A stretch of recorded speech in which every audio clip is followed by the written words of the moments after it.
Coucou, me revoilà. Donc, toujours le même sujet, pas marrant, mais il faut en parler, je crois, pour après pouvoir sourire. Donc, la dépression. Donc, maintenant, ça sera plus qu'est-ce qui a amené à cet état, pas déprimé, mais dépressif. Bien faire la différence entre être déprimé, être triste et tomber dans la dépression. Des fois, c'est un cheminement. D'abord, on est triste, puis de plus en plus déprimé. Elle n'est pas sympa, cette dépression. Elle vient petit à petit sans que vous en rendiez compte. Vous ne tombez pas du jour au lendemain dans la dépression. À moins d'un traumatisme ou de quelque chose de grave, d'un choc. Mais si vous êtes dans la vie et que tout d'un coup vous faites une grosse dépression, c'est qu'il y avait quelque chose derrière. Je ne vais pas vous raconter ce qui a fait que je suis tombée dans la dépression. C'est d'abord mon histoire, que je suis en train de bien travailler, dont je prends bien conscience. Très important de prendre conscience de pourquoi on en est arrivé là, pour après pouvoir changer les choses. Il faut bien que ça serve à quelque chose, la dépression. Un ami qui m'a dit, la dépression, ça a servi à qui, à part toi? Ben, c'est vrai, à personne, alors au moins que ça me serve. Et oui, elle m'a servi, cette dépression. Mais je ne l'ai pas forcément vu venir, bien que les années qui ont précédé cette grosse dépression, j'ai eu des états dépressifs de temps en temps. Donc c'était latent.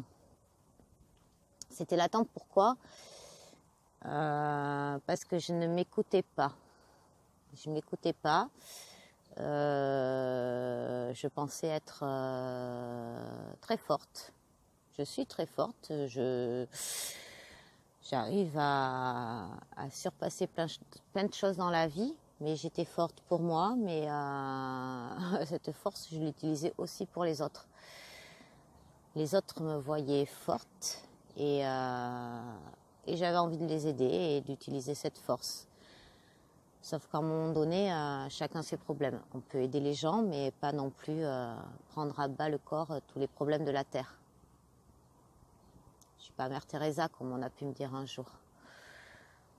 Et en plus, dès que j'y arrivais pas, je m'effondrais parce que j'avais une exigence envers moi-même très forte. Tout devait être parfait. Enfin, tout ce que je faisais. Parce que j'avais au contraire très peu d'exigences envers les autres. Je comprenais les autres et en fait, je pense que c'était une fuite un peu. Je comprenais les autres parce que j'essayais pas de me comprendre. J'écoutais les autres et j'essayais pas de m'écouter. Mon corps me parlait, je faisais de très fortes migraines, jusqu'à finir avec une piqûre pour me calmer, de très gros maux de ventre. Je somatisais à des endroits de mon corps. J'ai très mal à un bras pendant un certain temps. Je faisais des examens, il n'y avait jamais rien. Mon corps me disait stop, mais moi j'écoutais pas mon corps. Je continuais. Tous les matins, je me disais c'est bon, hein, tu vas y arriver. Quand j'étais... Bonjour le train.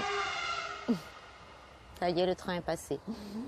Quand j'étais épuisée, fatiguée, que mon médecin voulait m'arrêter, je lui disais ben non, comment ils vont faire sans moi au travail? Ils ont besoin de moi. Quand on me disait mais Valérie, t'es pas irremplaçable, et moi je me disais bah si, je suis... Qui va me remplacer? D'ailleurs, je suis pas remplacée dans mon boulot, mais en même temps, lors de ma dépression,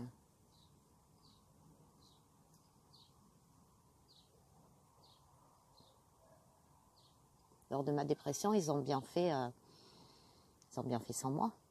Personne n'est mort. Donc, un cumul de plein de choses. Des deuils, des rencontres qui n'ont pas été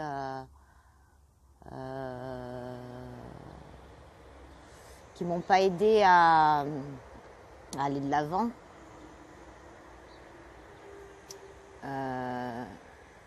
Ne pas s'écouter, être avec quelqu'un, pas se sentir bien, mais continuer à être avec cette personne. Ça aussi, je me souviens d'une personne qui...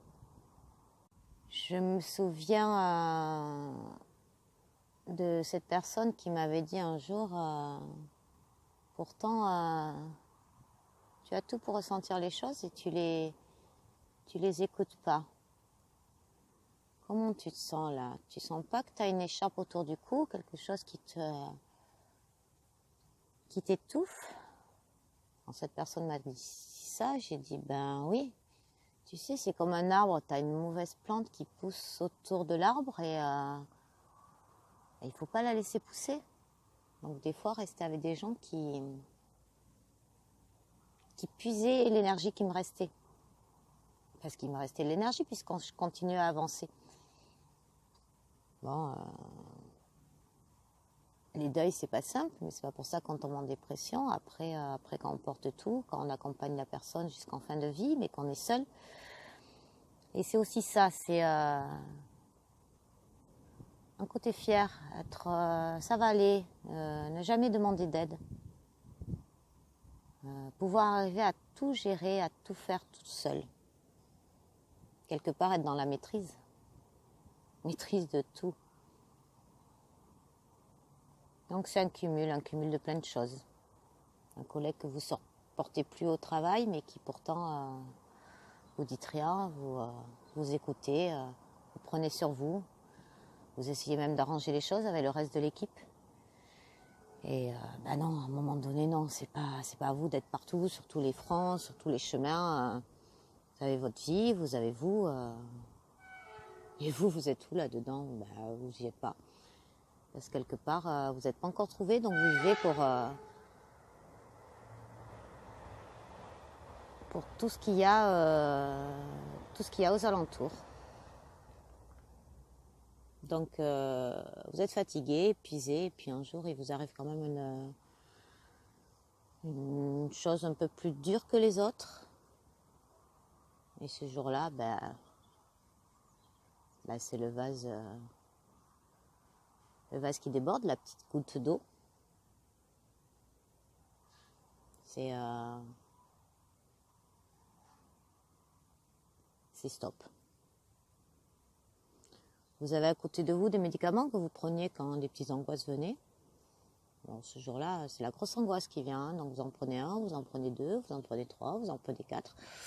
Je sais pas au bout du combien vous êtes plus trop vous-même, parce qu'à ce moment-là, moi je sais que j'étais plus trop moi-même. J'ai peu de souvenirs puisque j'ai écrit une lettre que j'ai retrouvée il y a pas longtemps dans une trousse où j'expliquais mon acte. J'avais aucun souvenir d'avoir écrit cette lettre et j'ai continué à avaler les médicaments jusqu'à me retrouver, me réveiller sur un lit d'hôpital avec des électrodes sur la poitrine. Et là, on maîtrise plus rien. Là, ça y est, on maîtrise plus rien. Et c'est à ce moment-là que on va vivre tout ce qu'il y a à vivre après dans ce tunnel noir, un gros tunnel noir. On va le vivre. Ça, c'est une période de parenthèse de la vie, on va dire. Un passage obligé, obligatoire. Un passage où tout d'un coup, on se retrouve seul avec soi-même. Plus de force pour pouvoir faire quoi que ce soit pour les autres. Et là, qu'est-ce qu'il faut si on veut s'en sortir? Il va falloir s'occuper de soi. Ça, ce sera pour une prochaine fois. Là, le soleil est là, il fait beau, tout va bien. Et c'est bizarre de revenir sur tout ça, mais en même temps, je crois que c'est c'est important. J'écoute beaucoup de vidéos en ce moment, de vidéos de gens qui ont de personnes qui ont des discours positifs. Bon, j'en parlerai un peu plus tard, tout ça. Bonne journée et à très bientôt.